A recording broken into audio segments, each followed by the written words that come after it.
Bienvenue sur SVM6 pour cet ensemble de tutoriels qui va concerner l'animation dans Blender 3D, donc qui s'adresse forcément aux débutants. Une suite de vidéos, pourquoi? Parce que il y a quand même un ensemble de choses assez conséquentes à assimiler, et pour ne pas passer outre, on va dire, certains éléments, je préfère faire ça en plusieurs vidéos. Donc malheureusement pour vous, pour ceux qui n'aiment pas le blablabla, eh bien vous êtes tombé sur la mauvaise vidéo. Pour expliquer bien les choses, il faut évidemment, il y a beaucoup de blablabla, ce qui n'est pas toujours agréable, mais si on veut faire bien les choses, on n'a pas d'autre, j'ai pas d'autre moyen pour vous expliquer que de vous parler. Et donc, il va falloir écouter, et non seulement écouter, mais regarder les vidéos, l'ensemble de vidéos de A à Z, en ne vous disant pas que vous avez compris et vous allez survoler les vidéos comme beaucoup font malheureusement. Et arriver à la fin, il ne faut pas oublier que à la fin de la vidéo, vous avez aussi des éléments importants à apprendre. Donc si vous n'avez jamais fait d'animation, comme moi j'ai envie de faire quelque chose de propre et que vous soyez efficace, arrivé à la fin de cet ensemble de tutoriels, qui sera constitué, je pense, de environ 3 ou 4 tutoriels, je vous conseille donc de les regarder dans leur totalité. Donc pour être clair et que vous compreniez bien, on va y aller par étape.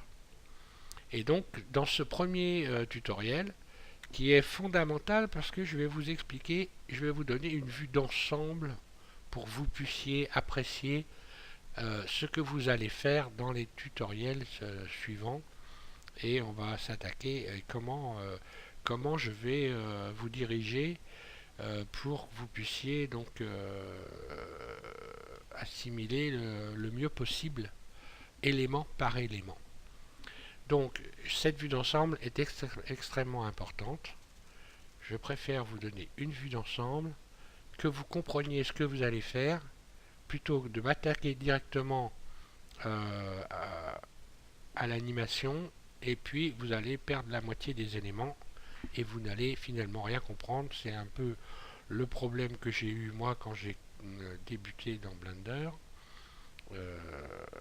Je n'ai pas eu cette vue d'ensemble et je n'ai pas tout compris. J'ai mis un certain temps, j'ai mis longtemps à comprendre. Donc quand vous allez créer une animation, il va vous falloir déjà créer une scène où vous aurez une caméra, vous aurez donc l'objet que vous allez animer, puis un éclairage. Ça, ce sera déjà la première partie. On verra donc dans cette première partie comment dresser votre scène, comment la mettre en place avec l'éclairage, comment positionner la caméra, les différentes possibilités qu'on a d'animer la caméra, et on verra aussi donc l'éclairage.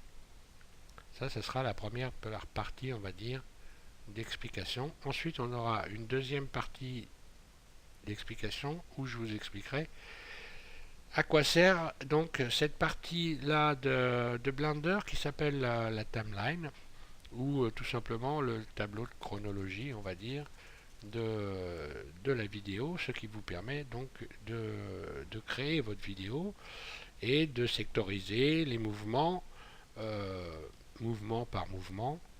Donc cette timeline, ici si vous bougez le curseur en appuyant en continu sur ce curseur vert et en bougeant votre souris, vous voyez qu'il se déplace. On verra que la timeline, ça n'est pas, ça ne vous donne pas un temps, mais ça vous donne un nombre d'images. Il faudra donc, il faut d'ailleurs, je vais vous l'expliquer tout de suite. Ici, vous n'avez pas un temps, vous avez un nombre d'images. Si on regarde ici cette barrette là, vous avez ici 0, ce qui correspond non pas à un temps 0, mais à une image 0. Il faut bien assimiler ça. Et si ici donc je suis à 20 images. Si je veux faire une seconde d'image, je vais donc programmer mon curseur de l'image 0 à l'image 25, puisque 1 seconde d'image égale 25, 1 seconde de film égale 25 images. Donc pour pouvoir connaître, apprécier le temps, il va falloir que je compte mon nombre d'images. Donc lorsque je ferai une programmation, je partirai de l'image 0 à l'image par exemple 25. Donc je vais ici avec la roulette de ma souris ouvrir ce tableau pour affiner ici la graduation. Hein, plus vous agrandissez ce tableau et plus vous affinez ici la graduation. Hein, si je réduis, regardez ce qui se passe. Je vais non plus de 10 images, mais je passe de l'image 0 à l'image 20. Et ici, donc j'affine en utilisant ma roulette. Donc là, je peux programmer 25 images entre 20 et 30. Donc voilà, de cet endroit-là à cet endroit-là, lorsque je vais enclencher donc la lecture de ma vidéo, il se passera 1 seconde et ainsi de suite. Si je veux avoir 2 secondes, eh bien j'irai à la 50e image, suivant évidemment comment j'aurais réglé ma vidéo. Soit je l'aurais réglé en 25 images secondes, soit je l'aurais réglé en 30 images secondes, etc. Donc on verra ça plus tard. Dans cette timeline, on verra que ici vous allez pouvoir régler dans cette petite barrette tout le début de votre vidéo, la fin de votre vidéo, et placer votre curseur ici directement, par exemple à la 100e image. Vous pourrez cliquer comme ceci et votre curseur ira à la 100e image. Donc on se servira de ce tableau-là, on verra pour ça. Dans la même barrette, on verra comment se servir ici donc de l'enclenchement de la lecture. Quand vous allez cliquer ici, vous voyez que la barre elle va se mettre donc à défiler et donc vous allez lire comme sur n'importe quel lecteur vidéo. Hein, c'est exactement le même principe que tous les lecteurs vidéo. Vous enclenchez, vous arrêtez. Ici, vous allez lire à l'envers. Ici, vous allez lire à l'endroit. Ici, vous allez revenir au début de votre vidéo et puis ainsi de suite. Ici, à la fin. J'espère pour vous que vous savez vous servir d'un lecteur vidéo quand même. Et voilà. Donc, ici, on pourra enclencher l'enregistrement. Hein, ça, ce qui correspond au REC de votre lecteur vidéo. Voilà. Ensuite, une fois qu'on aura vu donc ce tableau de la chronologie de votre vidéo, donc de la création de votre vidéo, on verra ce tableau-là. Non, d'ailleurs, je vais vous faire voir, je vais vous expliquer avant quand même parce que ça c'est important. Alors moi j'ai galéré avec ça. Personne n'expliquait, et pas beaucoup de monde ont expliqué comment, quand on fait des erreurs dans la programmation de la vidéo, comment revenir en arrière. Alors ça c'est important parce que vous risquez, si vous ne savez pas comment revenir en arrière et annuler une erreur de programmation, je ne vous raconte pas votre vidéo, combien de fois vous allez être obligé de la recréer. Donc quand vous aurez fait une erreur, il vous faudra donc revenir en arrière et annuler une programmation. Vous irez ici dans le dubsheet et vous verrez que ici tout ce que vous avez programmé sera éclairé par des petits points et vous pourrez, ici vous aurez un tableau avec tous les éléments que vous avez programmés. Vous pourrez choisir votre élément et annuler en faisant un X, annuler la dernière programmation que vous avez faite ou un endroit de programmation. On verra ça donc en même temps dans les prochaines vidéos. Et donc on va voir ce tableau. Vous aurez aussi à vous servir de ce tableau ici et sélectionner donc cette petite icône là. Et ce tableau va vous servir donc à déclencher votre film, à créer votre film tout simplement, à faire un enregistrement, voilà. Et donc d'avoir le rendu de votre vidéo.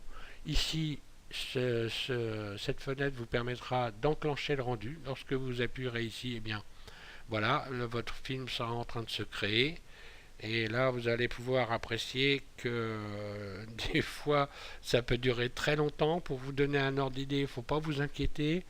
Moi, je crois que j'ai battu les records avec 37 heures de rendu en ayant recréé l'animation de la Warner, l'intro de la Warner. Je me suis tapé 37 heures de rendu d'animation. Donc, vous allez voir que après la programmation de ce tableau va être extrêmement importante pour le temps de rendu. Que vous ayez un ordinateur performant ou pas, bon, va changer les choses évidemment, mais le temps de rendu est quand même de toute façon relativement long, même avec un ordinateur performant.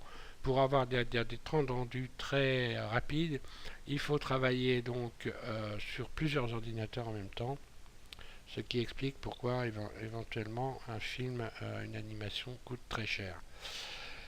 On verra dans ce tableau que on peut donc régler la résolution de notre vidéo. Vous allez pouvoir donc soit la faire dans une définition, une haute définition, soit une basse définition, tout dépend ce que vous voulez en faire. Moi, en l'occurrence, évidemment, inutile de faire une vidéo pour qu'elle soit pourrie, donc je me mets en très haute résolution, enfin très haute, il y a plus haut encore maintenant, mais il faut encore pouvoir la lire. Et ici, vous allez pouvoir donner un pourcentage de ce que vous voulez obtenir. Cette petite fenêtre vous permet d'avoir des rendus rapides quand vous voulez éventuellement faire regarder ce que ça donne. Au lieu de la mettre à 100%, c'est-à-dire avoir une vidéo qui va sortir à 1920 par 1080 pixels, par 1080 pixels, vous pouvez ralentir, réduire la résolution qui vous permettra d'avoir un petit aperçu rapide pour voir ce que donne votre vidéo, car il est toujours bon de regarder ce qu'on fait avant d'enclencher le rendu final. Ici, vous pourrez dans cette fenêtre régler le nombre d'images par seconde. Donc en règle générale, souvent c'est 24, 25 ou 29,7. Après, on arrive à avoir des rendus avec 60 images, surtout quand vous allez par exemple faire défiler du texte lentement sur une vidéo. Il sera bon d'augmenter le nombre d'images par seconde pour éviter d'avoir un effet de tremblement, de saut d'image. On verra donc dans le même tableau où avec cette fenêtre où enregistrer votre film. Puis on verra dans cette fenêtre là dans quel format vous allez pouvoir enregistrer votre film. Vous verrez qu'il y a diverses possibilités. On peut faire des films par exemple en PNG, donc image par image, ce qui permet éventuellement de s'en servir avec certains logiciels qui vous permettent de recréer une vidéo à partir d'un ensemble d'images. Puis vous pourrez éventuellement sortir votre vidéo en AVI JPEG, ce qui fera un format relativement lourd quand même. Si vous faites toutes vos vidéos dans ce format là, vous avez intérêt à avoir de la place sur votre PC, je vous le conseille. Autrement, pareil en MPEG. Moi, comme j'ai pas non plus un PC avec beaucoup de place, j'utilise H264, ce qui permet d'avoir un rendu vidéo totalement correct et de ne pas avoir des vidéos qui pèsent 3 gigas ou enfin des trucs dans le genre quoi. Voilà. Donc je récapitule vite fait. On verra donc comment mettre en place une scène, se servir de la timeline, donc de la chronologie, du tableau des chronologies, et on verra comment récupérer les erreurs ici dans le dubsheet, et ensuite cette partie donc qui concernera l'animation, le rendu de votre vidéo. Voilà, je ne vais pas aller plus loin. Je vous invite donc à aller voir la prochaine, et surtout si vous voulez vraiment être efficace, à ne pas la survoler. Encore une fois, je me répète, mais c'est important à la regarder entièrement, ou alors si vous ne supportez pas le blablabla, arrêtez tout, laissez tomber. Voilà, je vous remercie d'avoir suivi ce premier tutoriel, et au prochain donc sur SVM6. Merci.